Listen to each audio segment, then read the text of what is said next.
Welcome back to WRPL. It's the podcast where we talk about all the things we are watching, reading, playing, and listening to. My name's Ben. And I'm Steve. How's it going, Steve?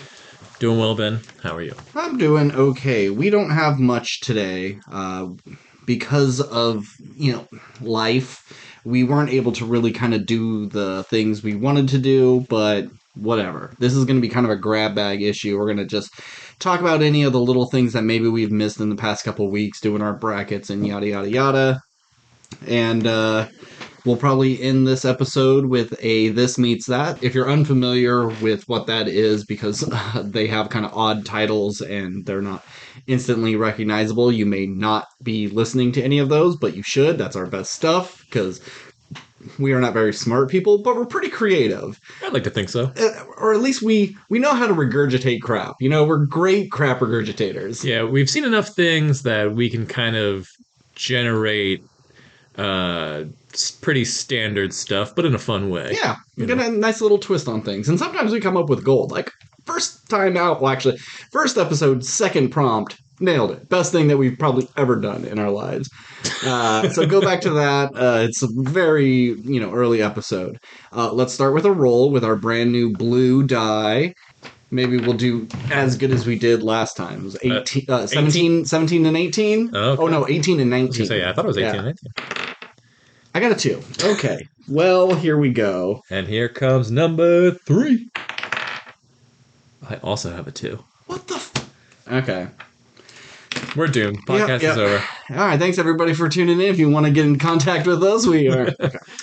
So I have a couple of news things I want to, just bounce off you to see, if you give a shit or anything like that. I love news, and I love not caring about it. So there's been a lot of writers' strike, actors' strike. So studios are now pulling movies and pushing them back. Mm-hmm. Like there's talks Dune may not get released this year. Yeah, I mean, no one to promote them. But I would think with social media, that should be enough. Like, who's relying on Timothée Chalamet being on The Late Show to go, I want to see Dune? That's really what's doing it? You could have their TikTok account. The studio's Instagram or anything, promote the hell out of this, and it's going to come up on people's feed. You can promote it without having the actors promote it. Yeah, I'm sure there's some sort of metric as to why it is successful. I think if you look at the marketing for Barbie, for instance, Gosling and Margot Robbie were everywhere, like talking to everyone, and Mm-hmm. You couldn't avoid it on your feed. I know with no one to do that, no fun like puppy interviews or whatever. Like who fucking cares? No about this wired movie? Autocomplete interviews. Yeah. I guess there's that. So there is, I'm sure, something to it. As movie fans, do we give a shit about that? We just want to see a good movie, so we'll see it regardless. No. It's the normies. It's for the normies who are just like, oh, he seemed so sweet on that show. I guess I'll go see this movie I don't care about. It could be fun. Exactly. So 2 big comic book movies got pushed. Aquaman, no one gives a shit about, not coming out at the end of the year. But Kraven got pushed to August 1st, 2024. Now, I don't care about Raven, but it's like a whole year. It got pushed. Wow. Yeah, that's crazy. I'd like to know the ins and outs of that. Is it just like there's the next year they're so worried it's so stacked with like big movies? It's like, oh, we can't put it in this month, we can't put it here, it's going to be up against that. It's like August is his best chance to make money. Because that is crazy. It is, because last time we saw this amount of kind of push and dedication was with The Flash. Like WB thought they had a major hit on their hands and they wanted to let all the Ezra stuff die down before they released it. Smart. And it worked, seemingly. No, it's the biggest comic book movie bomb of all time. Oh, I thought it made a ton of money. No, it did worse than Green Lantern. Well, good, because it sucked. So I could see them going, well, we love this movie so much. If we don't get to promote it, we're not going to make shit. Our Sony universe sucks balls. Nobody likes any of our shit. That trailer's bad. That trailer. Oh, yeah, absolutely. Yeah. But maybe once it's all pieced together, it's a bit better. Who knows? It won't. Probably not. It's not. So expect, we're going to have maybe a drought at the end of this year if things start getting pushed, and probably the beginning of 2024. not a lot of shit, or only the shit will get released. Yeah, and not that the Oscars are important, but you and I, we watch them Yeah, every year every for year. the most part, and it'll be an interesting year where if there's some stuff they really thought like this is going to be an Oscar contender, this is the thing that could sweep, and we got to promote it and market it. Well, you can't do that because that's how you win Oscars is you Yeah. market and promote and schmooze and pay off all the right people. But it's like, is it just going to be Barbenheimer at the Oscars and that's it? But like, Yeah, there's going to maybe. be. I mean, if they don't close the deal with the actors, just no one's going to be there. Are they even going to televise it? But it's not like every movie's going to get pushed, and it's just the big blockbustery things, the stuff that win Oscars. They'll still get released because if they promote it or not, they ain't making money anyways. You Well, know. I mean, I'll just be interested to see what gets nominated, and if there's stuff that's like, oh, that definitely wouldn't have got nominated if it Hmm. was any other year. Yeah, they Um, were so scant. We had to put something in. yeah. They're not going to fill the 10, or if they do, it's going to be filled with garbage. Hmm. Uh, Anyway, anyhow, I meant to lead with this, but I have kind of a funny thing that happened to me. So I was at a gas station. I know, the nerve. Uh, that's and where cars get filled up with go-go juice. there's an employee who's a little person, Mhm. and so I've seen him a couple of times, and then I see his name tag. It says Tim, or no, it says Timmy on it. And it's like, one, Timmy's a little kid's name, and you're a little person. You're not doing yourself any favors. But he probably doesn't want to go by Tim as like Tiny Tim. He probably doesn't want that. Uh, So go by Timothy, you know, or something completely like go by Bruce, something big and tough sounding. But that's not why I bring it up. I what's your middle want. name? John? Little John? Oh God, yeah. um, Don't make fun of people. so I walk in and he says hi, and I'm like, "Hey, what's up, man?" And he goes, "Well, for me, pretty much everything." I like him already. Let's get him on the pod. Yeah, I was like, "Oh, Next time okay." you see me, like, hey man, what do you think about movies? I figured you'd like that. Yeah, that's good. So, anywho, I wanted to play a little game, and I was at Burger King. They have Looney Tune DC superhero toys in their Happy Meals. Okay. So McDonald's did this a long time ago. They only had four, and I'll go over them after we talk about these ones. Can you give me the characters? And I I'm guess. gonna give you. Okay. Do you want the Looney Tune character and you have to guess the DC, or do you want the DC character and you have to guess the Looney No, Tune I want the character? Looney Tune character And and you guess guess the the hero. DC. Yeah, Okay. yeah. All right. Because if you just say hero, I don't know enough Looney Tune. There could be a weird Looney Tune character in there or something. No, they're all well known. Well, just give it to me. Yeah. There's seven. I'm sorry. There's eight of them. Okay. So you want the Looney So Tune that's character? pretty much the Justice League. Okay.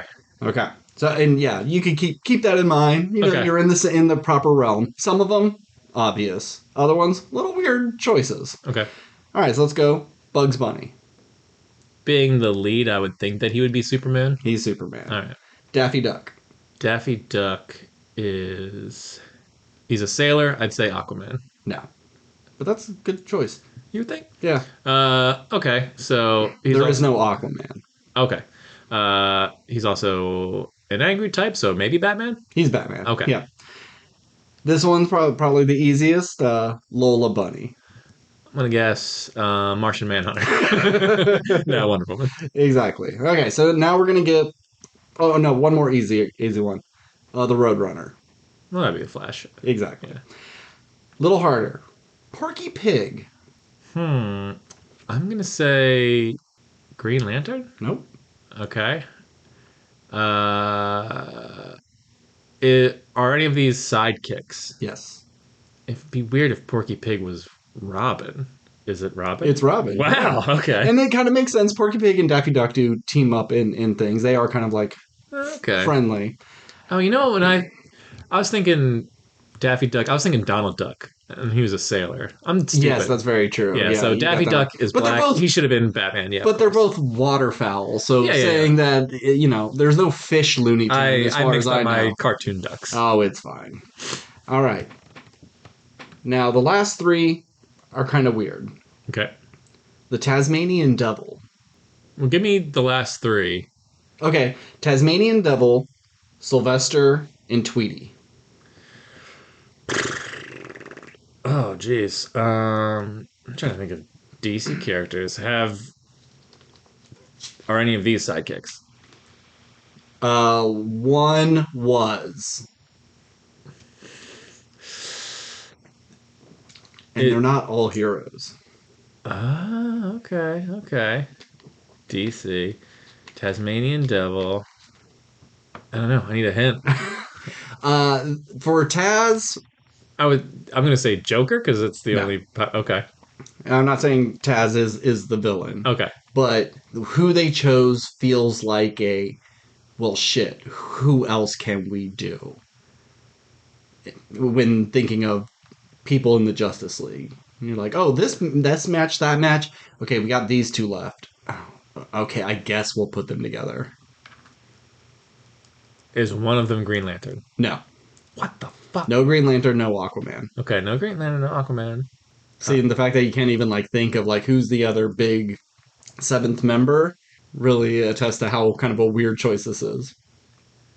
Oh, Cyborg. Yeah, Taz is Cyborg. Taz Cyborg. Now, if he was a bigger character, he should be Red Tornado. Right, yeah. It's weird that I thought of Red Tornado in my brain before. But I was like, they're not going to pick a They're Red not going to Tornado. be. Yeah, it doesn't make any sense. Okay, so then you have Sylvester and Tweety.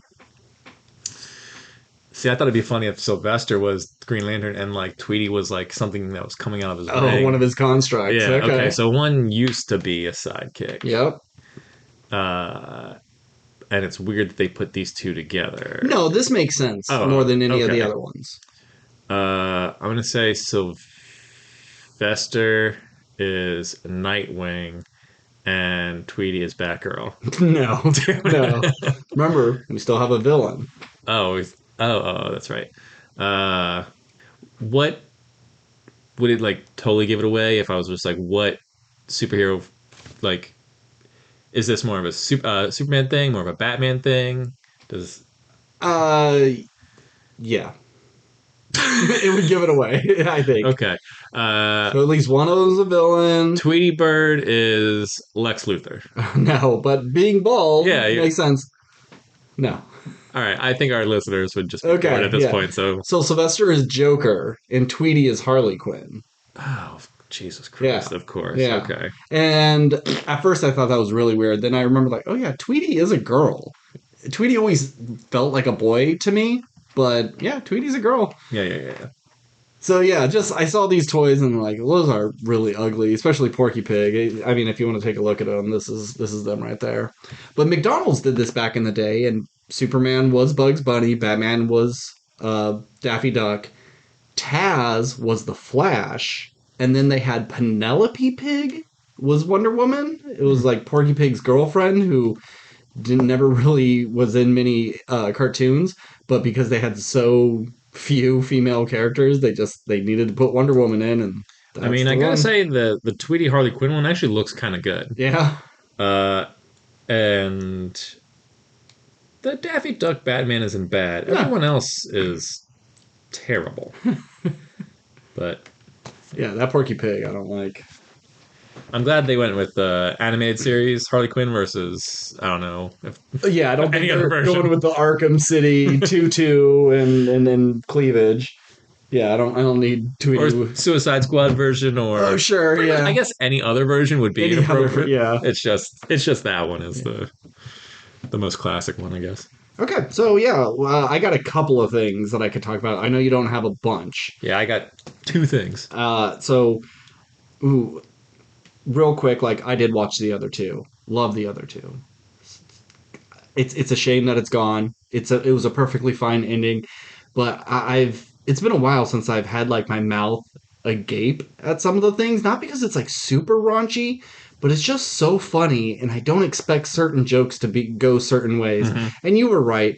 Carrie is awful, Yeah, Carrie is insufferable this season. but I think Brooke is worse because she has the perfect boyfriend. He's Hmm. Lance is the nicest human being, and they really go hard on that in this season. And she's so full of herself that even when it's like explained to her that no, this is a thing, your hangups, your problems, and you can tell she knows she's wrong, but Yeah. she can't admit she's wrong, and she's willing to just burn everything in order to be right. If I had to hang out with one of them, I'd rather hang out with someone who's a little self-obsessed with their career and not shut up about it than someone who is like just completely self-sabotaging themselves. And then like after they break up, she has that whole episode where she's like eating nachos and is in her pajamas in like lobbies and stuff like that, where she's trying to twist it, and even her trying to twist it, she Hmm. can't do it. It's she's so fucking pathetic. But everything with Simu Liu was Hey, great. Marvel's Marvel Simu. Simu Liu. I love how much they shit on different brands. Like they were shitting all over Applebee's and I can't remember what store. Let's say Hobby Lobby, and they're like, "Hey, Hobby Lobby, you guys sell shit." It was just they're so brutal to brands and not trying to hide it at Yeah, all. I couldn't believe they were mocking Disney and like the Disney logo was in the Yeah, background and everything. I was like, wow, I didn't even think they could get this. And I yeah, don't know if there was some sort of deal that's happening. They were just like, who gives a fuck? We're just yeah, gonna do it anyway. It's HBO, baby. yeah. I don't know, but yeah, that episode where Carrie goes on that press tour about like, oh yeah, the first The openly gay sex Blobby or scene, Globby, yeah, Globby, that was and it's just like, so embarrassing. But I think with Carrie, my favorite bit is his boyfriend who's like stuck in a oh role. my god, that guy was so good. Yeah, he's like Hallmark Channel closeted gay, or like small town gay, and then it's like closeted Christmas gay, and then it's like a Brokeback Mountain gay, serial killer gay, and just doesn't let the roles go. And yeah, that was so. And then he ends up being like Australian and stuff, and didn't even realize it. It's just so damn funny. That was the only part that I mean, Carrie was annoying, but that was the part that drove me insane. Was just like, why does he want to have sex with this guy so bad? Famous movie star, you know, he's a hot young thing, and But they're both rising stars. And if nothing works out with his own career, he could hitch his wagon to his star. I guess, but it just seemed like more work than it was worth. Sure. Um, I wish always was every season. I wish Chase had a little more to do. Yeah, I think this he gets less and less every Yeah, season. and he's still really funny. I like his little meet cute with like Pam Snot, and just being like, Pam Snot, are you fucking kidding me? But Streeter and the mom, what's her name? Molly Shannon. Molly Shannon is so good in this. I love her eating at the fake Applebee's and just like, this is the best steak I've ever had. Where the fuck did you take me? This isn't Applebee's. Just a lot, Peas and carrots, peas and peas and carrots. carrots. Oh, all day the next day I was just peas and carrots, peas and carrots. Great show. If you like raunchy comedies, especially about a lot of the thing I like about it most is you get to see a lot more of gay culture. As not being a gay person with a bunch of gay friends, you don't get to kind of see the ins and outs of some of the things. Mm-hmm. Like I just love how free they are with showing each other pictures of their boyfriends' dicks and stuff like that. It's like, oh yeah, when you're in the gay community, you just do that. I'm assuming, at least according to this show. But yeah, even his friend Stuart, was that his name? I can't remember his name, but Yeah, I don't remember, but the he was my favorite like character this season. I he's wish he got more to do mhm. because He's in more than other seasons, well, yeah, but yeah, yeah. But did he show up in season one? I know. he is in season one. Yeah, Okay, I know he started out as the. In other news, Laura Linney yeah, and yeah. that Well, whole thing. because it was Carrie did the gay minute, and then after he kind of went up, he gave it to his friend. Yeah, yeah. Yeah. Because remember they're the gay waiters. Oh, that's right. That's right. I So forgot yeah, he was the they waiter. are Yeah, yeah, yeah. early on, and like But I anyway, didn't. he was great. I love He's him so good, and and so had some of the funny. best emotional stuff too. Uh huh. I didn't realize he's the group leader in Renfield. Right. Yeah, yeah, yeah, yeah. Yeah, like I knew him from something, but yeah, he's really good. Great show, especially if you like mean characters. If you like Sunny or something like that. Yeah, I'd say this partners pretty well with Yeah. It's Always Sunny. Yeah. But speaking of, Sunny finished. We Mm-hmm. got to see that. Excellent season. Only like first episode is I think is a little weak story wise, and I think the Chuck E. Cheese one is a little exaggerated. You know, Fair enough. Yeah. but it's still really fun. I like their bullshit complaints about not like they're passing out earphones or earplugs when the music is playing, to protect the little kids' ears, or trying to see boobs on an animatronic chicken or whatever it was. But it just ended with a little, like, I think the death and maiming of all the children is a funny bit, but I think it may have gone a little. Yeah, they're really going to convince all the parents that there's a bar that they lock in a closet and get all this stuff Yeah, they must together. have spent at least an hour like building all Yeah, this stuff, and like none of the employees yeah, noticed or stopped them, yeah. especially when they got all the like customers to come Mm-hmm. in. It's like there's no one supervising this place, but whatever. But the finale I loved because Yeah. Dennis is my favorite character, and it was just Dennis pretty much the entire Mm-hmm. episode. It was a pretty Dennis season, I think. It was definitely not D season, that's for damn Oh no, sure. I feel bad because D's great, and they definitely And I'm sure she's just cut cool short. with it. She's just like, whatever. I'm married to the guy who created it. Use me if you have something for me, I'll do it. I can't see her being like, how dare I don't get a D-centric episode. Yeah, I wonder if it's since they started the podcast and it's these three guys and they're connected and they're talking about everything and the finale is pulling from his real experience with the smart car and That was everything. great. Yeah. I wonder if it was just they've kind of gotten to the groove of things and they know each other so well. It's like, yeah, we have Danny DeVito, we have Caitlin Olsen, and they're great, but they just kind of have been more solely focused. So they're, whether they intended it or not, kind of push the narratives towards themselves and now just Maybe. have these two as accessories, But I even though think they're it's very just, much part of the core crew. I think we're just seeing it. This is probably what it is all the time for them. How they talk to each other on the podcast is probably just how they talk to each other in their everyday life, in their writer's room. We're just seeing it now. So Caitlin Olsen never helps with the writing. It's always those three. Yeah, I don't know if the podcast changed much. I wouldn't say it like changed their process or anything like that. And yeah, I know she's not part of the writing thing, but I just mean I could see going back and watching previous seasons going like, oh man, this was really funny, and just kind of going back from the start and sort of retextualizing everything and sort of thinking about, oh, what made this show great then? Because like 16 seasons in and it's still so funny and No. there's people who are like, this doesn't feel like old Sunny, but like this whole season felt like It felt like it just Sunny at its best. It's just because they use like HD cameras now. You Yeah. can Oh, yeah. tell it's a set. You could tell they're wearing makeup. They're older. So anybody who's complaining about that, like, you're looking at just the glossy paint, Yeah. and you're not really paying attention to the jokes and the writing. Anyway, the point is, I love this season, and Furious, Angry Dennis is the best Dennis. And yeah, I love the show, and I look forward to seeing if and when it comes back. I mean, I know it'll come back. Yeah. But whenever this whole strike thing ends, but we don't have the podcast Yeah. to keep us busy in the meantime. So it's, yeah, real It's bummer. it's a shame, but they'll take it to 20. I could see that. 20 is a good number to end on. Don't end it on a 17 or a 22. I know they're renewed till 18. Okay. So, But hey, it seems like every year I'm like, this is the last one, or the next one will be the last one. But every time they talk about it, they're like, fuck it, we'll just keep doing it. This is an easy paycheck, and you get to hang out with your friends and do the thing you love. Why would you stop that? it's their magnum opus. Yeah. So last thing before I let you do something, I finished Secret Invasion. It sucks. Don't watch it. I saw a picture online of just like ranking the top 7 worst episodes of the Marvel TV series, and the top 6 were the entire series of Secret Invasion, and then there was an episode of She-Hulk at number 7. Come on, no, So- it's Party Thor. That's the worst thing. I think they were talking about the live action. Oh, just live action. Yeah, live Okay. action TV series. It is definitely the worst live action, and it sucks because it has good effects.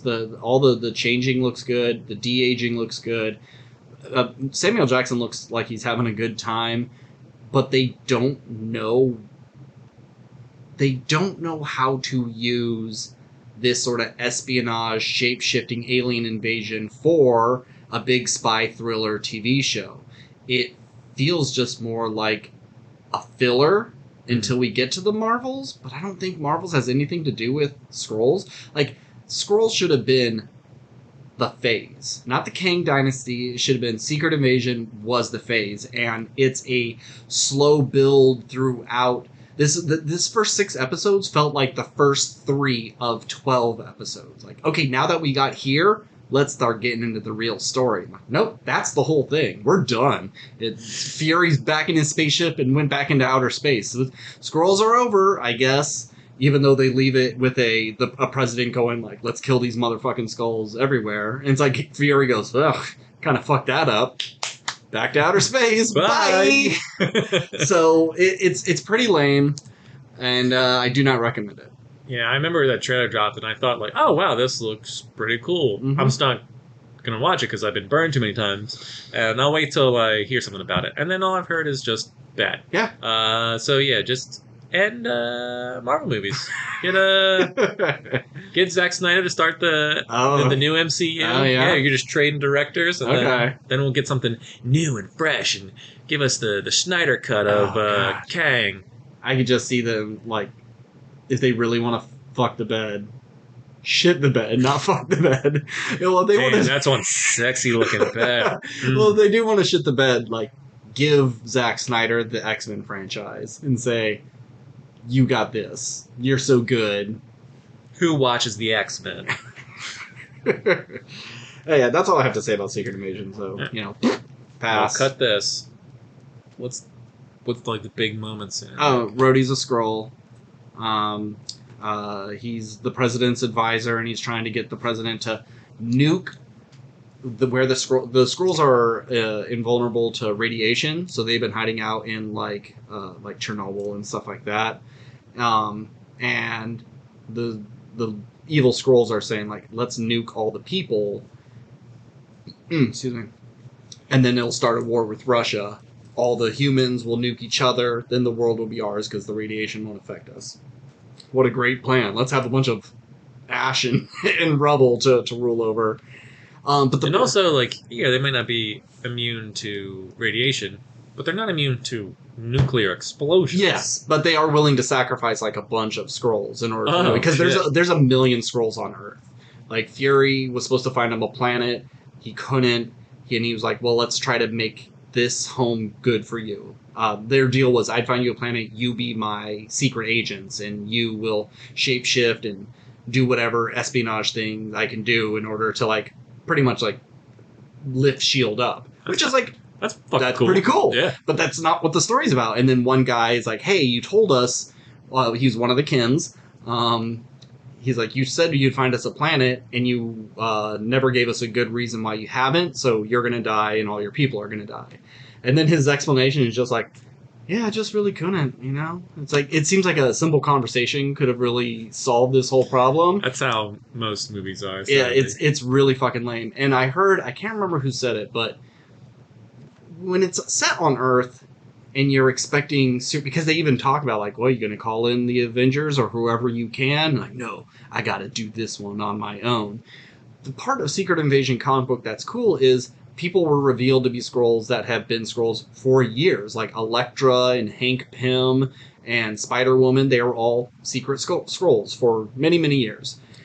So and since we can't use all these superheroes, all you're left with is fucking Rhodey. And that's so boring. So what they should have done is, Fury's in his space station. He's trying to help the Skrulls. They're not allowed on Earth. And there's an invasion within S.H.I.E.L.D. or something. Kind of like treated like Hydra. And there's an alien on this ship. We don't know who it can be. And then it's fine if it's a little more minimal. Because it's stuck on a ship. But when you're just on the Earth and you have governments trying to take each other down, but you can't use some of the bigger things from the comics. It just comes off as really anticlimactic. Yeah, what's the point? Yeah. I had a question, but I lost it. We don't know how long Rhodey has been a Skrull because they keep the bodies alive. They put them in like little pods, and it scans their brain, and then the Skrull can put a helmet on and then learn all their memories and stuff like that to make them better at being Skrulls. And when they free everybody, they take him off, and he needs help walking. So it seems after he got shot in Civil War and he was paralyzed, they may have done the switch around there. but they didn't say for sure. Even one of the characters was like, Rhodey, what year do you think it is? And he never answers. So Rhodey saying goodbye to Tony when he died, probably, that was a scroll. Kind of undercuts a little bit of the emotion on that, but they're good at doing their Yeah, job. but Rhodey didn't even say anything to him, right? No, he just had a look of like, that'll do, pig. Which, I mean, if that was planned, kudos. Yeah, but If it no, wasn't planned, lame. no, it's definitely not planned because if they would have had like a really cool reveal for this, Yeah, yeah. and I mean we do get to meet Nick Fury's wife. She is a scroll. He's known she's a scroll, and but like she just has a human form, and he's just been in love with her. But he was gone for the snap, and then he came back, and he was all fucked up in the head. He went to space, and yada yada yada yada. And then Maria Hill did get shot and died in the first episode. So oh no! Dang. Everyone's favorite character, Maria Oh, I Hill. remember my question. So, in the comics, there's all these secret scrolls, like you said, Spider Woman, the Hmm. Skull, and Electro, and all that. So, was the scroll bitten by a radioactive spider?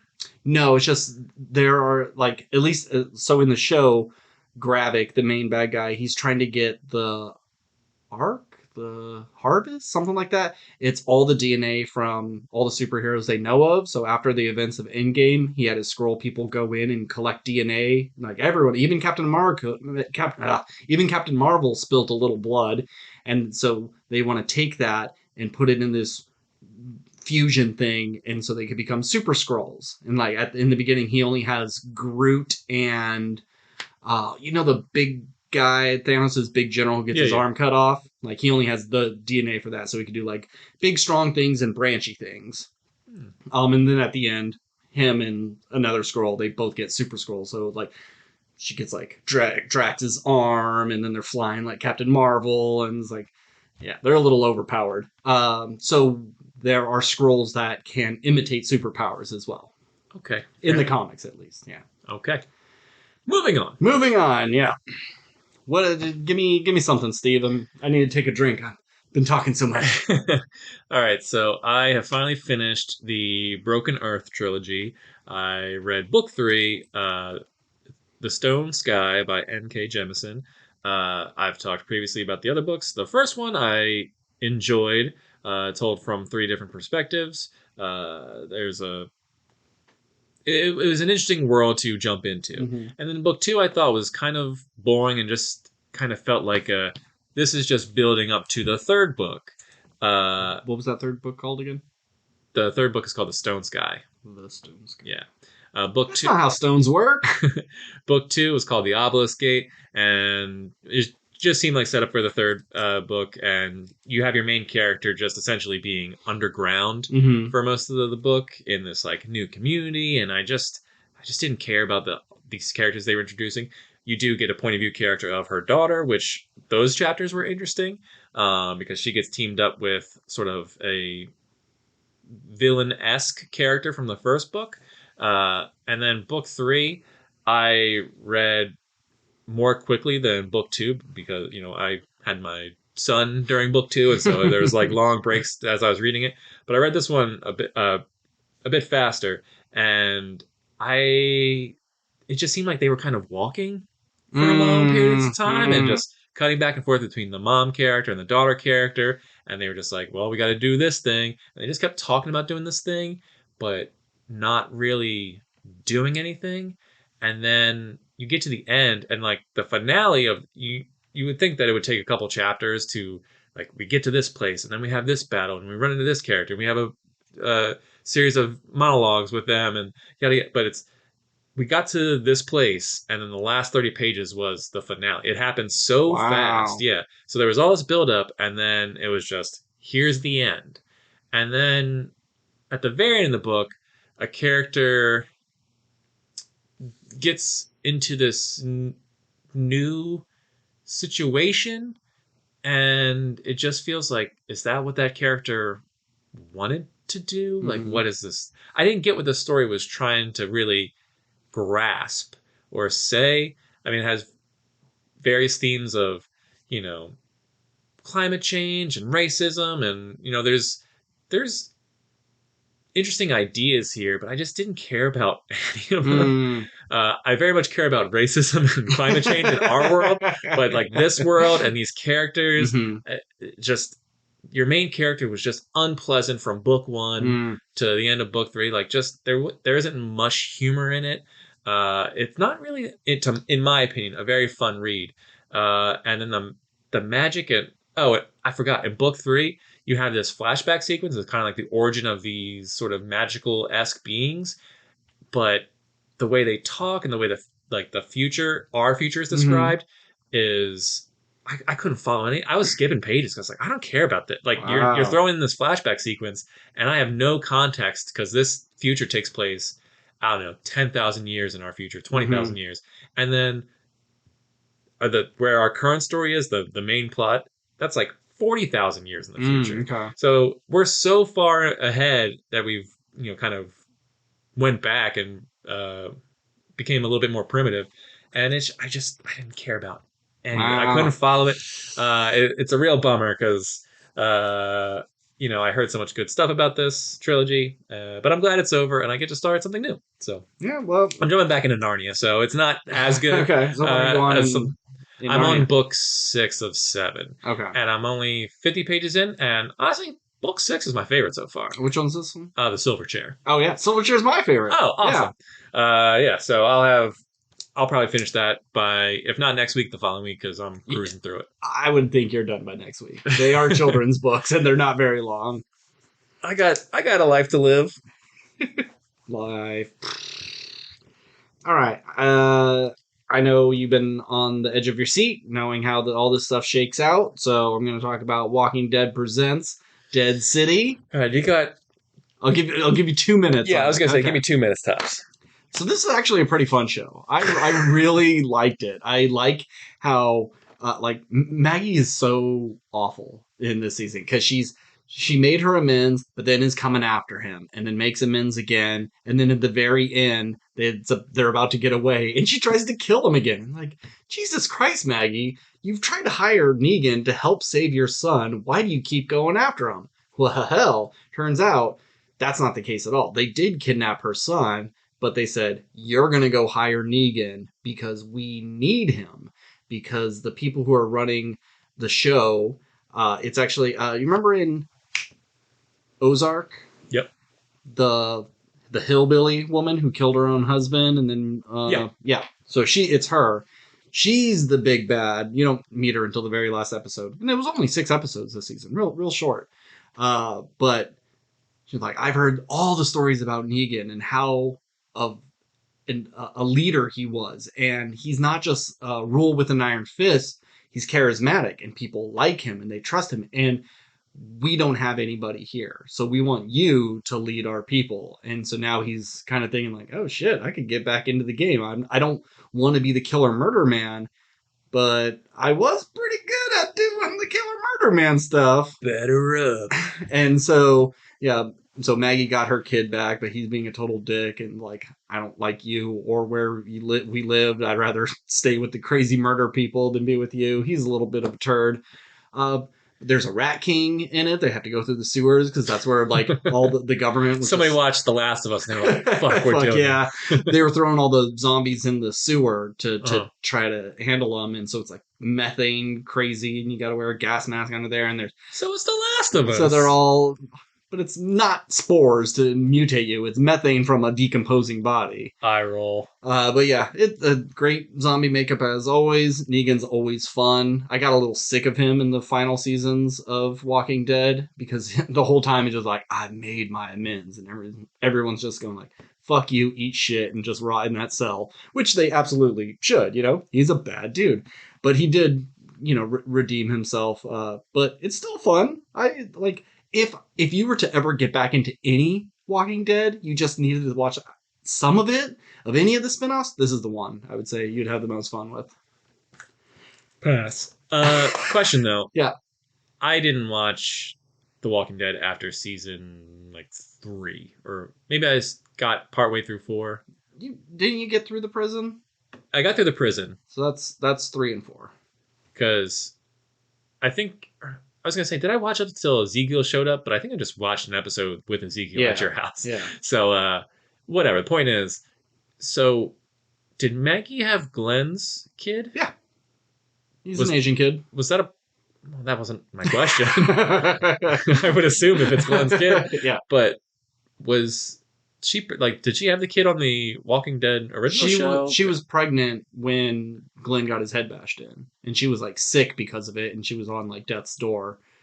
Right. Yeah, Okay. I just don't remember seeing that yeah, kid in like any promo. Was it just one of those things like, oh, she had the kid, but it's always like she hands it off to some extra to yeah. babysit, and then you just Well, never talk about it? after Rick goes, which isn't too far after Glenn dying, let's say a season and a half to 2 seasons, they do a time jump of like 8 years. Okay. So Got it. Rick's baby grew up, her baby grew up. Got it. So Okay. yeah, I'm with you now. yeah.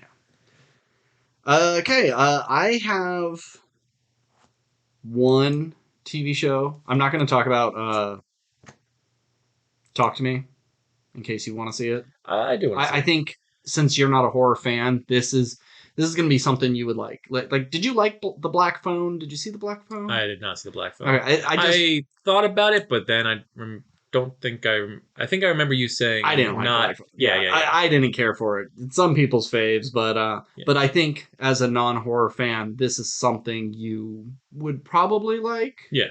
And I guess the directors are YouTube guys. Yeah, I just found that out today. Yeah, I mean, they have 6 million followers or whatever on YouTube, but they apparently turned down a Marvel movie to do this. I'm like, good for them. Yeah. That's cool. That's great. It doesn't quick synopsis, I guess, or a quick review. Not everything works. Has some fun ideas. Has some imagery that at least I liked, but I give it a C plus. It's above average, but it doesn't knock my fucking socks off. But moving on. Before you say your thing, I just want to say, What We Do in the Shadows came back. Great season.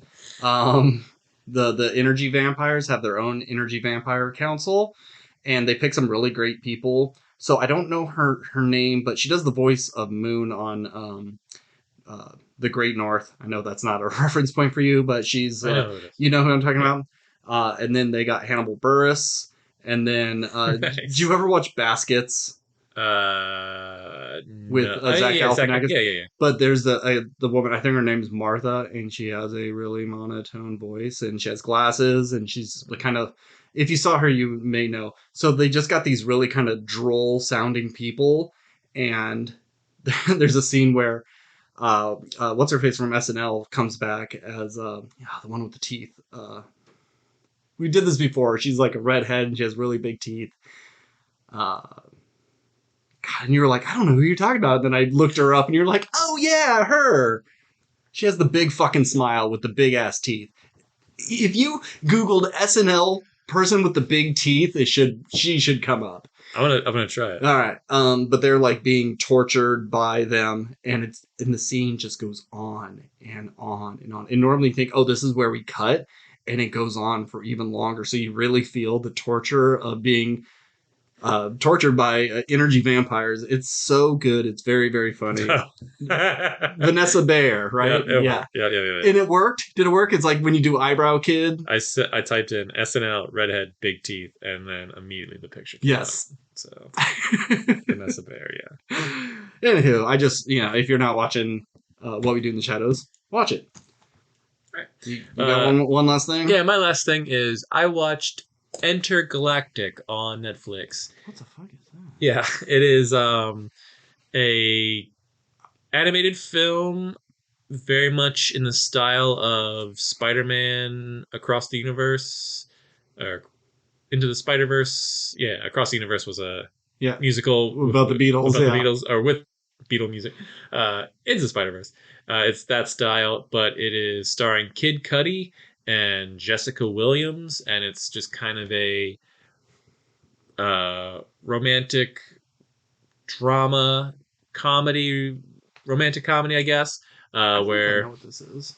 yeah, basically Kid Cudi, he's a comic book artist. He just got a job at a comic book adapting some street art he does into a comic book. Mm-hmm. Jessica Williams she's a photographer and she wants to put on like a showcase for her photography, and they move into the same building and they bump into each other and they fall in love. Timothy Chalamet and I think is it Ty Dolla Sign are his like buddies. Timothy Chalamet, like everyone kind of looks like their characters, but Timothy Chalamet, his head is shaved and he just plays like a stoner dude. So he doesn't look like Timothy Chalamet. But Kid Cudi looks like Kid Cudi. Jessica Williams looks like Jessica Williams. There's other like pretty fun voice actors in it. Like Macaulay Culkin plays a character for one scene. Yeah, but it's fine. There's sequences in it that I think look very nice. To that lends itself as like, oh, I see why they animated this. But at the same time, I think you could have done them just as interesting in live action because this movie isn't anything that I think you could have made this whole thing in live action and made it work. Yeah.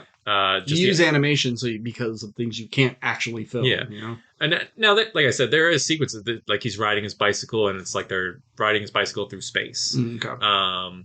But you could do that. Like you could have CGI moments in your live action, and because he's an artist, it would make sense. You could do it kind of like a Miss Marvel thing, where the street art comes alive and like fun little the thing that Miss Marvel did for two episodes and then dropped completely. I'm just saying, like, there's no reason why this necessarily needed to be animated, other than like budgetary reasons.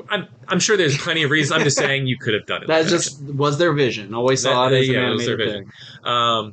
But if you're a fan of Kid Cudi, like I am, the whole movie soundtrack is pretty much an album he made for this movie, and all the songs are actually pretty good and they fit very well. I think there's one or two songs from like other artists that pop in, but it's pretty much the Kid Cudi show, and I've seen him in other things, and he's a very good actor. Comparatively, especially to most rappers, because plenty of rappers go into the acting thing and they're just okay, but he was always good in stuff. And it's an enjoyable film, but I wouldn't say it's a must-see. I'd say C plus. If it's short, it's I think less than an hour and a half.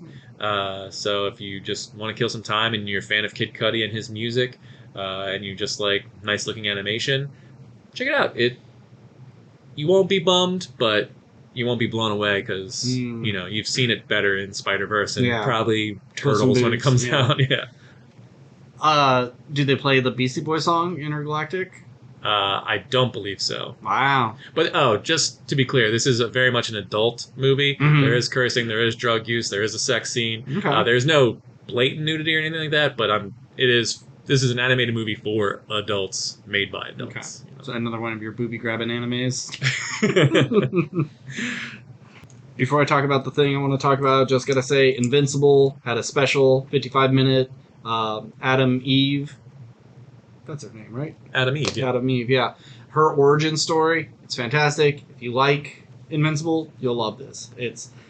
I do plan on watching it. I didn't even know it was coming out until the day it came out. I was like, oh, wow. It's a shame that like the next season is 8 episodes, just like season 1, but we're only getting 4 this year, and then it'll be 4 next year. Boo! I know. But apparently when they got into production for season 2, they also went into production for season 3 at the same time. So that should come quicker. Should be the end of 2024.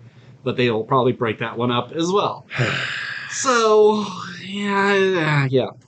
But it's great. And really explains her powers a lot better than they really did in the show. Where she came from. It's great. Especially the final fight. It's gross. It's still just as violent as any of the other episodes, but it has a lot more heart. I will say her parents are fucking dumb assholes, and same with her friend. It's one of those things when you show someone you're special, and then they freak out and don't want to be your friend anymore. It's like, this chick can create anything. And she even says it, like, imagine all the fun we could have. Like, she could turn her bowl of cereal into a hamburger because she doesn't want to eat cereal. And she does it. Like, imagine being a teenager and being able to turn anything into anything. And her friend goes, that's just too weird. And like, shut the fuck up. You were so stupid. So that's like my only complaint is just like her parents are like, why is she got to be such a freak? Like, why is she a freak? Because she likes science and she can see molecules and stuff. Oh, better put her in a special school. It's like that shit's really annoying. She's not banging her head against the wall. She's not like nonverbal and violent or anything like that. She's just like a kid who likes science, and these are just a bunch of asshole parents. Hmm. Anywho, not what I want to talk about. I want to talk about Twisted Metal, the TV show on Peacock. All Do right. you like Twisted Metal? Did you play any of the games? I never owned them, but I definitely went over friends' houses Mm-hmm. as a young lad, and they were like, "Oh man, you gotta play Twisted Metal." Actually, maybe I did have own one. Black, maybe? Black was the popular one for PS2. No, I think I was a strictly PlayStation One Okay. Twisted Metal kid. Okay. Uh, So maybe 3 or 4. Those were. Because I remember being in the clown car Yeah, he's at in one all of point, them. and then running away from the clown car, or Sweet Tooth, right? Was the name? Sweet Tooth, Yeah, yes. yeah, yeah. So I remember the game, but it wasn't like a core childhood memory where I was like, "This game is awesome." Well, it is for me. My buddy had Twisted Metal 2, and we loved it, and it was kind of late in its life because Twisted Metal 3 was right around the corner. As soon as Twisted Metal 3 came out, that's all we played. 3, then 4, then Black. Uh, we loved them because they're not only just like fun games, but their stories are really silly and goofy, and they can be kind of dark, and sometimes they're just like, you know, goofier than they should be. Mm. Like one person, because if you win Twisted Metal, you get your wish from Calypso, Calypso. He can grant wishes for some reason, and so Okay. one evil person was like, "I want to rule hell." And he's like, "Your wish is granted," and he sends him to like Hell, Michigan, and he's stuck in snow. And isn't that silly? And then other ones are more tragic and like bringing your buddy back who died in Nam, but they come back as a zombie, and things like that. So they ride the line of silly and serious, It's a but whole monkey paw scenario. yeah, kind of. Now, if you love this show, don't get your hopes up. I mean, I'm sorry, if you love the game, don't get your hopes up for the show because it's not the game. You could have called this Milkman because that's Anthony Mackie's job. He makes deliveries between towns. Some big event happened. Think it's a meteor strike. We see things like streaking in the sky, but we're not 100% sure. We just know like the grid went down, everybody went nuts, and cities walled themselves off. So everybody who lives outside of a city are scavengers, or they call them vultures, or the holy men, or just crazy people who just want to steal your shit and kill you. So he travels from city to city bringing them supplies. So he's called the Milkman. If you would have called this show The Milkman and just explained it was a post-apocalyptic show, you wouldn't really get Twisted Metal vibes. I think you'd have to call it something other than the Milkman, because the Milkman is a terrible title for a TV show. Sure, But yeah. Um, I get what you're saying. yeah, but you could have called it anything. You take out Sweet Tooth, and you could even have the cars with the missiles and stuff like that, and you wouldn't really get Twisted Metal vibes. Until the end of the show, they pull a Mortal Kombat where they go, now that we have all this stuff like figured out and the backstory already set, now let's do a Mortal Kombat. So at the end, it's like, oh, there's a guy named Callisto who's going to grant your heart's desire, and we're setting up a tournament, and all the greatest drivers from around the country, and they show them the little brackets and stuff. I'm like, oh, it was all this just to build up to a Twisted Metal. We do get a little bit of action in the last one where it's like a big parking lot and everyone's just shooting missiles at each other, and it's a pretty bloody show.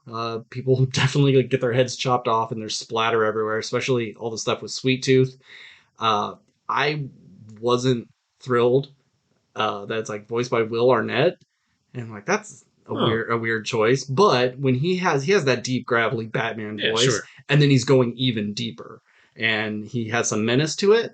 But Sweet Tooth is probably the best thing about the show. He's funny, and he's the type of serial killer who's like, I'm gonna kill you and do the most horrible, horrific things to you, but if you make me smile or crack a joke and I like it, it's like, oh, now you're my buddy, and then we'll just pal around even though I'm a complete psychopath.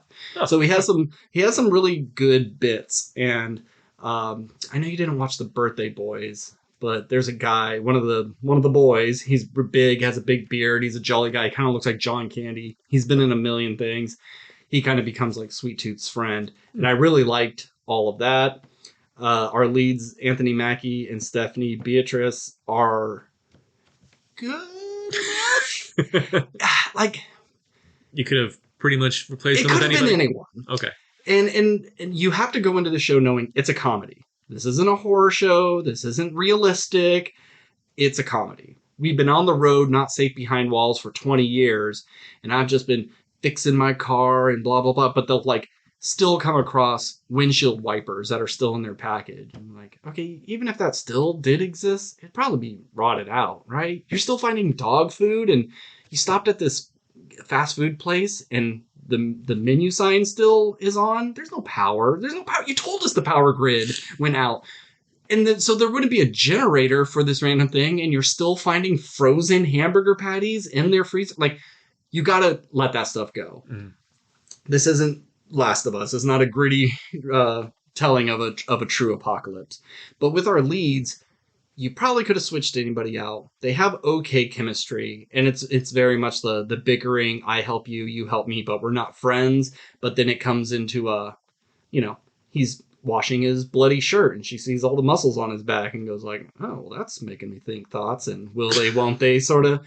And it kind of works, but I really would like to see maybe, who else they had on the docket to play these characters.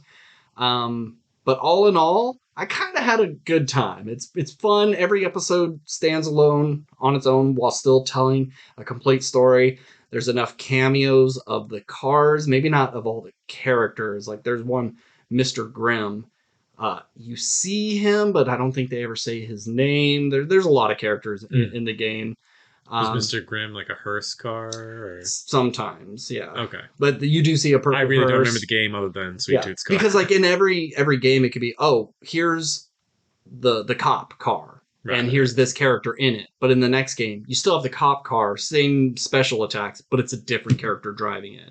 So, and the only ones that really kind of stayed true was like Sweet Tooth and maybe Axel, the guy with like the wheels attached to his arms and legs. Have you seen that? He's like standing up like he's crucified, and he has his arms in like a machine, and he drives two giant like monster truck wheels on the side of him.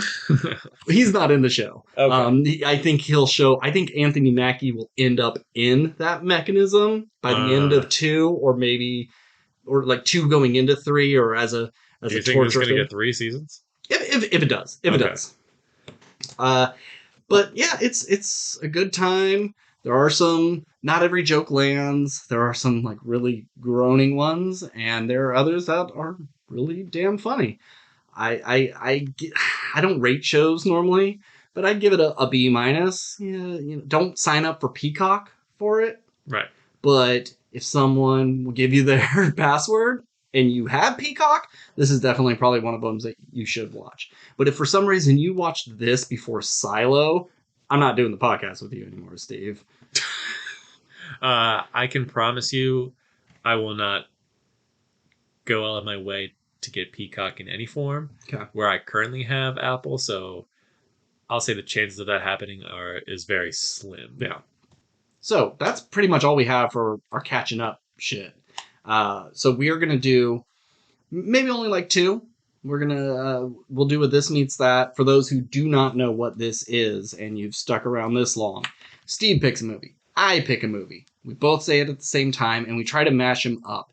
So if someone were to review that movie, they'd go, oh, it's a lot like This Meets That. It's a lot like Rocky meets Alice in Wonderland. Whatever that may be. Right, I was going to pick that one. So let's think of some movies. I'll edit all this dead air out because I kind of sprung this on you. Okay. All right, so Steve, do you have a movie? Yes. And you'll understand why I say yes in that way in a second. Okay. I have one as well. All right. 3, 2, 1. Mission Underworld. Impossible. I've Mission Impossible as a franchise just because, like... Underworld as a franchise. It's the same movie every time. Same with Underworld. I've been going through them. I just watched 3. I haven't seen Underworld, so... Vampires versus werewolves. I mean, I know the concept. Ancient, we've been going at it for years, yada, yada, yada. It's Romeo and Juliet with vampires and werewolves, pretty much. Hot. And it should be a lot better than what it is. And I just watched the 3rd one, and I know that's one of the lower ranking ones, because it's the prequel.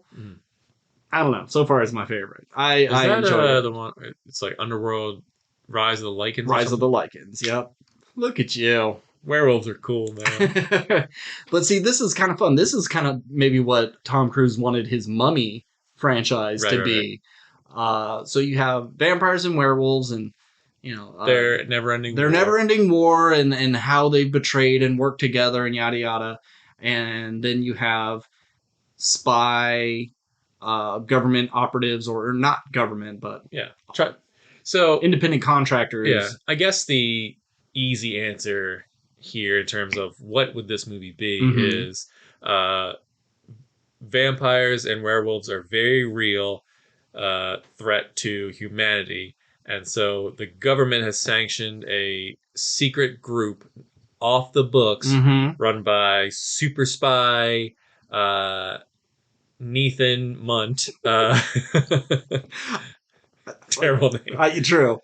Yeah, so the government has sanctioned a group of a secret government agency of Mm-hmm. super spies whose mission is to take down uh, these these monsters. You can even have like the descendant of Van Helsing starting the. If you want to go Sure. that route, Yeah. Yeah. I would say you don't have to. Maybe Van Helsing can be like the first spy or something, but it's not like Mm-hmm. oh my great grandfather was Van Yeah. Yeah. Helsing or whatever. It's just like yeah he was the He's the first guy, the founder. founder or whatever, or he died killing Dracula, but is Dracula still alive? Because Mm-hmm. whatever.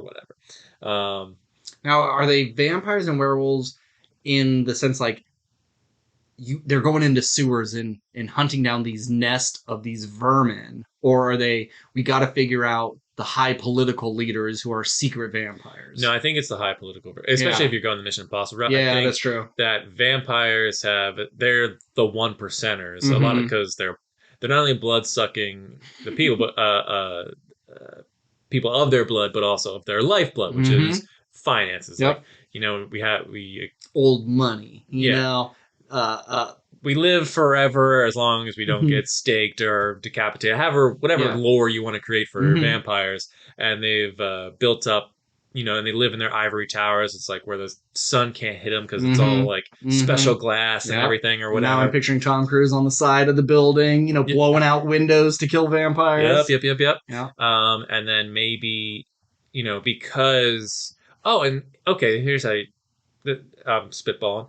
So vampires have become the 1%, and they have a lot of power because they have money and all that stuff. And they've mostly hunted the werewolves to extinction because they were their biggest threat. Mm-hmm. And so, like, any werewolves that are left kind of live in like homeless camps because they're like off the grid and, they want to be away from people.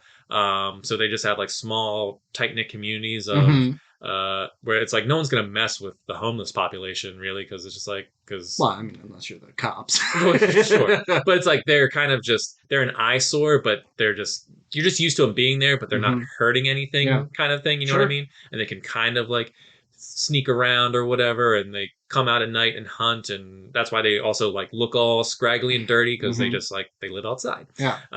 So you have this sort of symbolism of like the 1% versus like the Mm-hmm. lowest of the low, Which isn't anything new, which isn't anything new. Yeah, I know Yeah. that's like that's the hot topic now. Yeah. But And also, like with vampires, you don't ever see vampires are the scum sucking leeches, and the werewolves are like the high end finance sure, bros. yeah. Oh, finance bro werewolf, and he's like he's a werewolf, but he's still wearing like a suit and tie, and he's got the suspenders, and he's yelling on the floor. Oh, I'm just anyhow. anyhow, yeah, and so you have this group of humans who uh, team up with where like there's obviously going to be werewolf agents on the team or Sure. whatever, and that's their kind of muscle or whatever. And it's like, oh, you guys can like be kind of spies, kind of like the John Wick homeless Mm-hmm. people Yeah. scenario. Yep. And then it's just humans and werewolves teaming up to take down the vampire. Maybe there's probably a vampire on the team too because Yeah. they're tired of their ways, and this person knows their secret plan on how they're Mm-hmm. gonna subjugate the rest of the planet and use them as a blood source and all Yeah. that stuff. Whatever you want to do, Mm-hmm. but it's yeah, that's the mission. Mission Impossible meets Underworld. Now, two things that we are mainstays of Mission Impossible: big stunt Mhm. and mask. Can you work those in? Sure. I mean, the very idea of the werewolves, like they do have a human form, Mm-hmm. and you. Oh, well, I was gonna say like they're kind of already in a mask, and so you Kinda. have them go in and infiltrate that way, or maybe the werewolf on the team and the vampire on the team fall in love, and it's the first ever hybrid baby. Okay. Underworld. Or all that's all Oh, it's Underworld a stuff. goddamn. Yeah. Okay, well that still works. Uh, well, what's I was gonna ask. Well, what's that story? But I was It's gonna. not good. It's not Okay, interesting. whatever. It's just like I got bit by both of them, and now like I'm a super version. Well, I was just gonna say like maybe it's in the future, and oh, maybe that's part of like the mission. We need to get this not necessarily child, but I'm the only known vampire werewolf hybrid, Okay. and I have this ability that could destroy. If they get a hold of me, they can harvest something in me that will wipe out humanity. Okay. Or I can be the thing if I, bite the right guy or whatever, then I can take down the vampire overlords kind of thing. I don't know what that would Hmm. be, Hmm. but you could have a thing in terms of, oh, I look human, but I can grow fangs, and also at a moment's notice I can turn into a werewolf form. Maybe his form isn't as big as normal werewolf, so in Mm-hmm. that way he's weaker, but at the same time he does have the ability to essentially be three different things. It's like Mm-hmm. I look human, I can go out in the sun, but I can also drain people of their blood, which gives me strength. And while also I can turn into this werewolf form that gives me claws and teeth and all that good In stuff. Like, in Underworld, his form, he kind of has the shape of a werewolf, but no hair, and his skin is just completely black, mm-hmm, and he has a short, like he doesn't really have the snout that a mm-hmm, werewolf does, but he does kind of have like pointed ears and dark eyes and fangs. So, but it's kind of like boring. You sure. think like, oh, what's the hybrid? And it's just like, oh, it's a hairless werewolf. That's not as big. Eh. All right, here's my thing. When it comes to the masks, that would be the vampire on the team like, I can't do this mission, we're in the middle of Abu Dhabi and there's sun everywhere, there's no shade, how am I going to be able to help you? They invent this mask that will Mm. help protect them but still be realistic enough to get through checkpoints, and it could be one of those things like, as long as you don't have to talk, or if there's no retinal skin, you'll be okay, and it could start sliding off their face, whatever. I But mean, it could be a thing of because this vampires are made up and we can make up whatever powers we want. mm-hmm. They could bite someone, drain them, and they're like by drinking their blood, they take their DNA and are able to change their face in some way. Oh, Yeah. okay. Because one of the things in Underworld, you can bite another vampire, drink their blood, and know their thoughts. Mm. So it's like, are Yeah. you lying to me? Oh, I'm not lying. Well, I'm going to I wouldn't bite say you to they could find take their out. thoughts, but they could take their But DNA and take their shape face. themselves. And maybe that is the next step. This vampire werewolf hybrid is a thing like, this is could be disastrous for both races because it can transform like a wolf does, but not just into one form or another. It can transform into any form as long as it has had its blood before. Mm. And And I think that's how you have the vampires rise to power is like, oh, they drain the president. Like they may need to keep them alive to keep mm-hmm, drinking them, but it's like the the president of the White House is a vampire. mm-hmm. But we It's just just don't. hard to. How do you be the president and not show your face during the day? How are you not in doing press conferences and walking off airplanes? How are you a vampire and the president? I could see like the aides or other people in government, but the president, I think, would be kind of hard. Maybe. So I think maybe keep it with the like finances. They don't get into politics. They lobby politics. They Sure. pay them off. They take their children and threaten them that they'll drain their children dead if they don't pass these certain laws. They could do that, but I don't think they would actually be in government. It's a little too high profile, especially now. Yeah. Everybody's on fucking Twitter. I So, mean, unless you have it, you can do a thing where the government, they maybe these vampires kind of rose to power a little bit because they got the money and can do these things, and then you give them some name like the Syndicate or something like mm-hmm, that, something yeah. vague, but sounds menacing. And then the president's like, well, let's work with the Syndicate, maybe not knowing that they were vampires. Mm, I think the Syndicate is a Mission Impossible on that thing. okay. But just like we'll hire these guys, this black ops group to go in and like kill our enemies, but really they infiltrated the White House that way because they Mm-hmm. thought they were just hiring, a mercenary group, but really they were hiring vampires who have the ability to like steal identities and Hmm. stuff like that. Hmm. So you could work it in a way if you wanted to, Well, but and also in some vampire lore, vampires can just hypnotize you. So maybe they could just be well, that's true. hypnotizing the Yeah, president, we haven't seen the first lady. Oh, she's really come down on, she has cholera. I don't know. And but it's like really it's just the vampire in their room just draining their wife and keeping the president hypnotized. mm. Who knows? Yeah, yeah. I just wish we had like a little bit better of a plot. I had a brief thought of, that they're hiring the werewolves because they are kind of like being wiped out, and they're say the Mission Impossible team, the Syndicate. We'll say the good guys. I was saying the bad guys of the syndicate, but Okay, okay. okay. We'll call them The well, Mission Impossible Force. This will be the Immortal Slayer or something. Or am I could be immortal. Get it, Steve. You're good with I this shit. know Monster Eradication Force. Oh, okay, Uh, okay. let's go with that for now. Or and maybe that's the mission. So it's like it's monster and then eradication, monster Wait, Eradication's capture. with an E. Is that Oh, uh, right? but I mean, in that same like, it could be like monster, um, apprehend. They have different classifications, and this one is like monster elimination. mm, Whatever. yeah. Um, one little idea that I had, like, so there is this hybrid, and the vampires are like hiding it, and the intel is just the horrible things that they're gonna do. We gotta save this kid, and the werewolves are like, yeah, we've been hearing these stories of all this, and yada yada yada.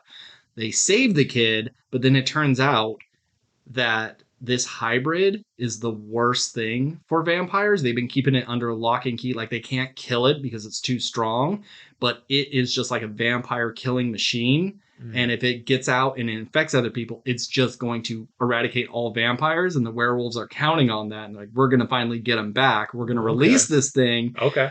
and then take them all out. And the werewolves are the bad guys the whole time. All right. All right. Something. Yeah, I like the idea of you take a group that you think is the good guys because they're under the foot of Mm-hmm. the bigger guys, but really both of them are just terrible. Yeah. It's just one having to have more power than the other one. So eliminating one just makes the other one. So Okay. is it just called Monster Eliminators or something, or what's the No, name of the let's give it movie? a cooler name. Yeah, I mean like Dead Reckoning is kind of a cool. Yeah, damn. Yeah, Undead Reckoning. uh, Like undead, unchained, unpossible. got a blanket. I got. I mean, Monster Squad is a Yeah. great title. Yep. Yep. Yeah, this is just the new Monster The Squad. new This is what monster happens to squad. all the kids that grew up and they started this. This is Monster Squad too. Uh, call it Blood Moon Okay, why? because vampires like blood Uh huh. and werewolves use the Uh moon. huh. Put them together, Blood Moon. You call it like Blood Moon Rises, or uh, maybe that's the code name for the group is that they're the Blood Moon Hunters or whatever Mm-hmm. because they're taking down both I things, never or knew like them they're a as team up of those two things. I never knew that moon to be called like a blood moon. It was always the harvest moon for me. Hmm. And like harvest people's blood. You call it Blood Moon starring Moon Bloodgood. Oh shit! Get her to be one of the I hit. forgot about Moon Bloodgood. Yeah. Blood Moon? Really? Sure, Okay. I'll keep working on it. Okay. Well, as we come up with the next one. Okay. One, two, three. The Prestige. Gremlins. Prestige. I don't think I don't know.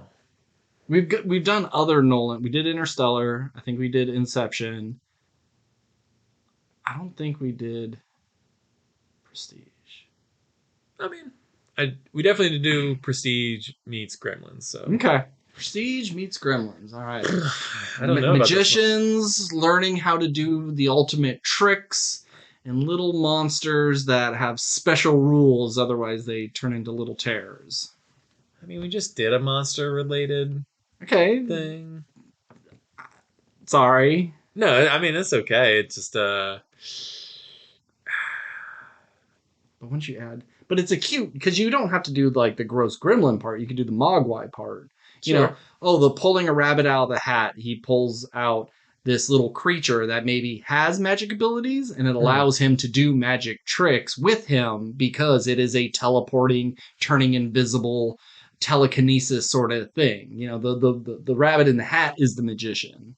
Okay, so what if the you have a kid goes to a magic shop and he's that dorky kid. We'll set it in the 80s or something, Sure. or you could set it now, but whatever. No, Uh, kids don't do magic now. yeah, so that's why I'm saying the 80s. Plus it goes harkens back to the Gremlins and stuff. Mm-hmm. So you have this kid, dorky, getting picked on. He likes magic. It's fun. He wants to impress a girl. He goes to this magic shop. Old man Weathers magic shop or Yep. whatever. Mr. Magoobley's magic wonder emporium. Yep. And he's like, "Hey, Mr. Magoobley's got anything? Blah blah blah." And he's just like, "Oh, what about this trick?" And he does a thing and Jack in the Box thing and looks dumb. Yeah.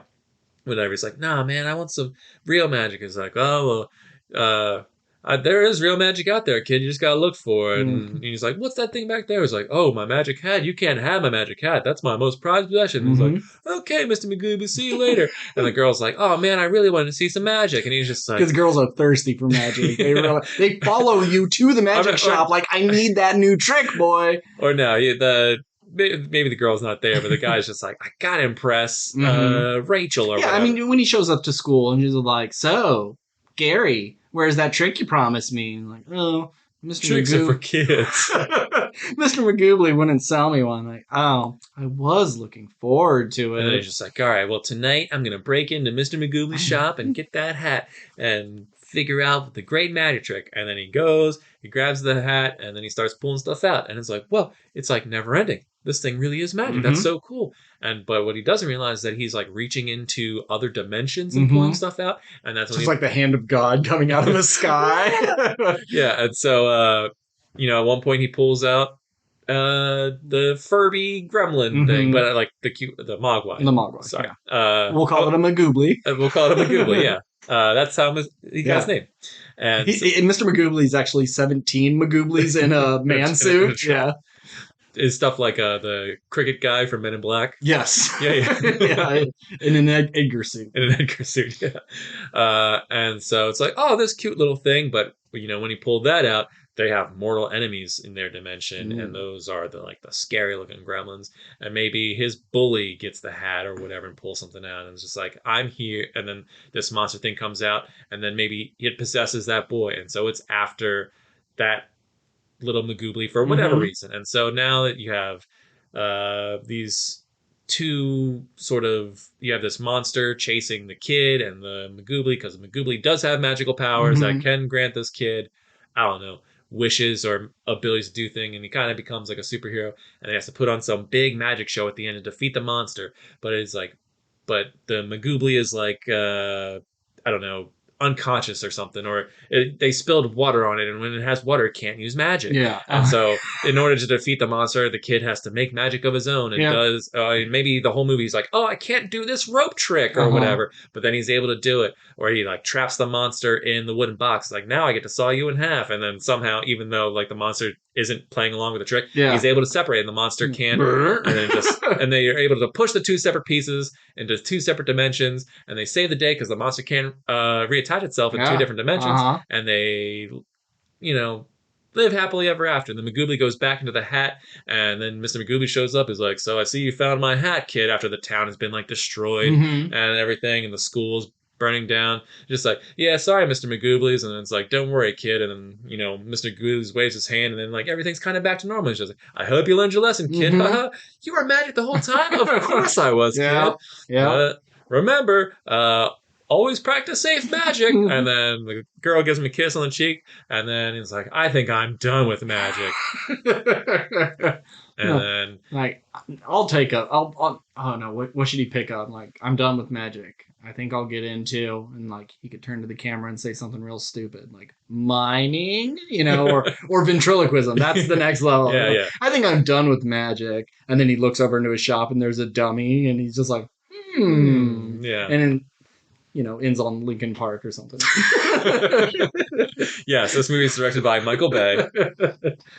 Yeah, I like that. I wasn't thinking That was a of stream of like consciousness. I don't know how I did that. that's what we do.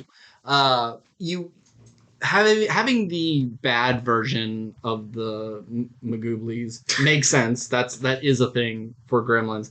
I wasn't imagining that, but it adds a bit more where he's doing the school talent show, kind of like in Chronicle. They're using their powers, Yeah. and he's just doing all this amazing stuff, Impressing everybody. and as long as you keep, maybe he's the opposite of Mogwai. Like you have to keep feeding him, otherwise he gets upset and he can't use his powers. Because in the dimension inside the hat, they just lounge around and eat berries all day. I don't know. Yeah. But yeah, I like that there's an alternate version. When you were talking, I imagine like he's grabbing stuff and then he gets pulled in to the hat. And then, what's on the other side of the hat? What sort of dimension is that? Is it just like a pocket dimension where he just has stuff in it? Or is it a complete other world where he falls from the sky because he is God? I don't know. No, I mean, you could have a scene where the kid gets stuffed into the hat because maybe the bully who, let's say this monster takes over, is able to kind of like he knows of the hat and its abilities, or at least like knows that's where he came from, and so the same way bullies give kids swirlies, he's like, I'm gonna shove your head into the thing, and then the kid's like and he gets sucked into the hat, and then he has to figure out his way, and he's in this like wasteland kind of place. It's like, it's not as happy as you would expect it to be, as cute as Magoobly is.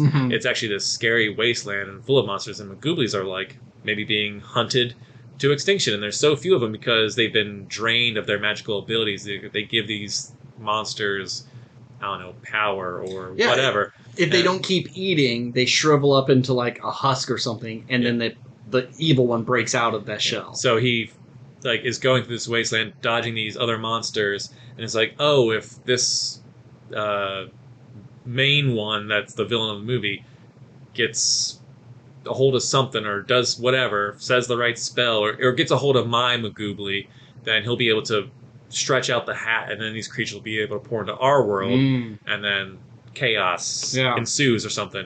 But then while he's in that dimension, runs into another Magoobly. It's like, I'm your Magooblish grandfather, and I have just enough magic to send you back to your world. Wow. It's like, you speak English? It's like, no, you're speaking my language. You're in my world, Chevy.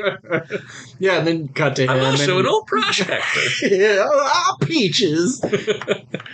Yeah, and then he gets magically sent back to his world. It's like, all right, I got to stop the bad guy. And then, stop the evil Magooblies. And maybe he stops him at the talent show. Yeah, I think he should stop them with magic. Magic healer, not real magic. Yeah. Like, he's pulling out the scars and is able to tie him up. Yeah, and then, like, he's trying to do like a spark sort of thing, but he can't ever get the thing to start, but then he does at the last second.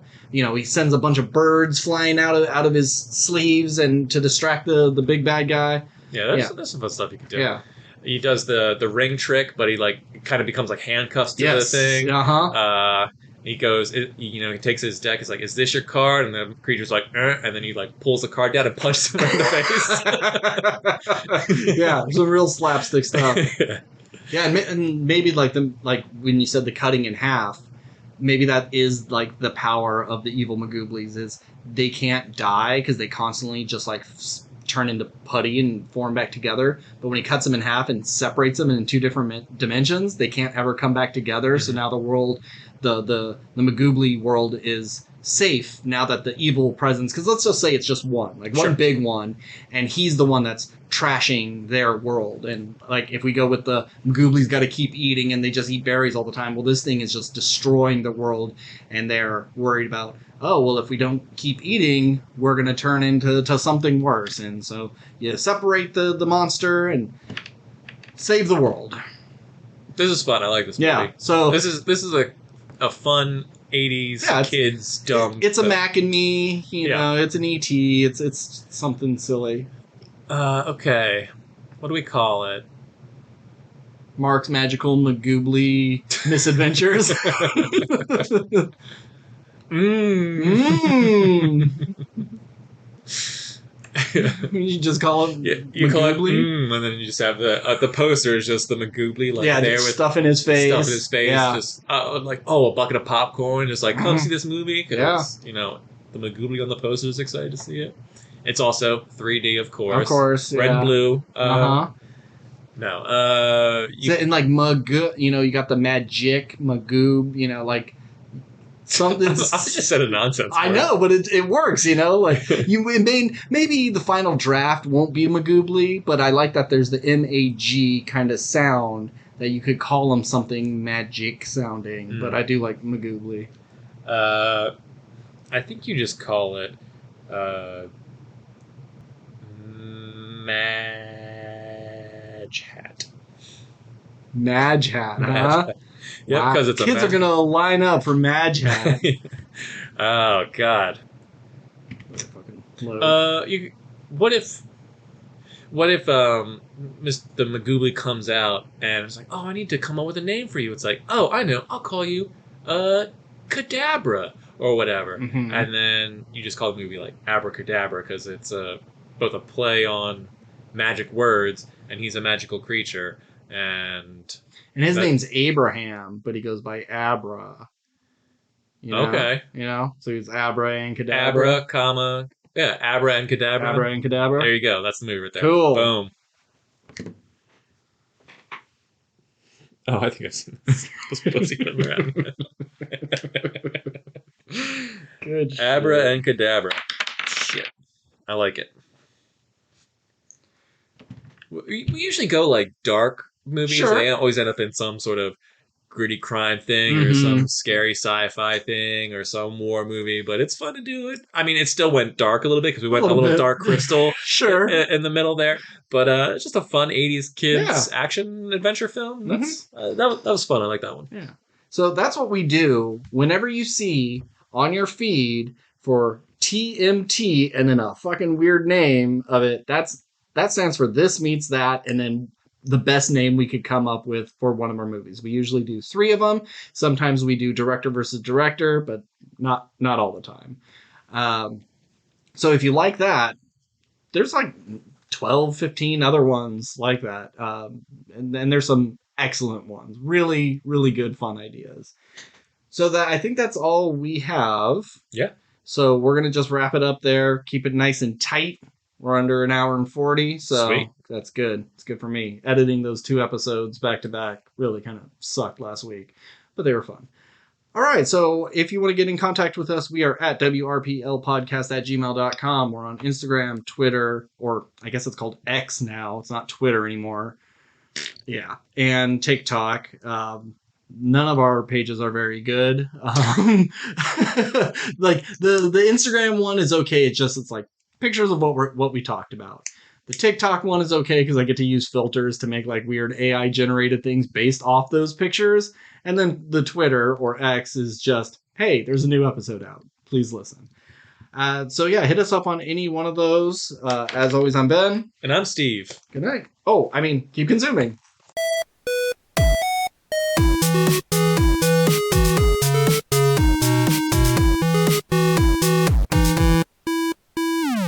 We're great crap regurgitators. Mmm. Mmm.